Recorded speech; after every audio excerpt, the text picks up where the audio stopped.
ஐயாவுடைய திருவுருவச் சிலுவுக்கு மாலை அணிவித்து விட்டு பத்திரிகையாளர் சந்திப்பில் பேசுவதெல்லாம் விட்டுருங்க.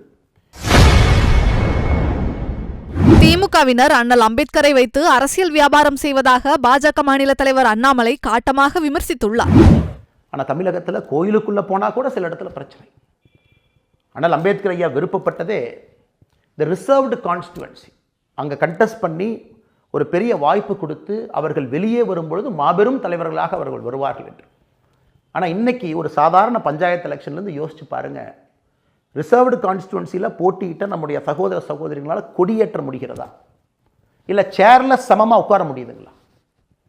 இல்லை பட்டியலின சகோதர சகோதரி ஒரு கோயிலுக்கு போக முயற்சி பண்ணுறாங்க, சேலம் பக்கத்தில் ஒரு திமுகவினுடைய ஒரு முக்கிய நிர்வாகி தடுக்கிறாங்க, பெரிய பிரச்சனையாகுது, கட்சி விட்டு நீக்கிறாங்க. சைலண்ட்டாக 4 மாதம் கழித்து அதே ஆளை அதே கட்சியில் சேர்த்து அதே போஸ்ட்டை கொடுக்குறாங்க. ஆனால் கேட்டால் அண்ணல் அம்பேத்கர் ஐயா என்று வாய்க்கிலேயே தமிழகத்தில் பேசுகிறாங்க.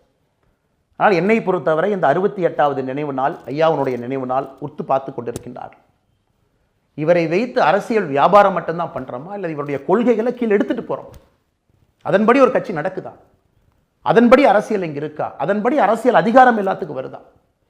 ஆனால் தமிழ்நாட்டு மக்களுக்கு என்னுடைய அன்பான வேண்டுகோள், அம்பேத்கர் ஐயாவை பற்றி நிறைய படிக்க வேண்டிய நேரம் வந்துருச்சு. அரசியல்வாதிகள் சொல்கிறதெல்லாம் நீங்கள் கேட்காதீங்க.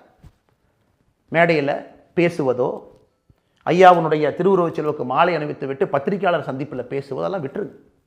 நீங்கள் அம்பேத்கர் ஐயாவை பற்றி படிக்க வேண்டிய நேரம் இது. ஒரு மனிதனும் இளைஞனும் படிக்கணும்.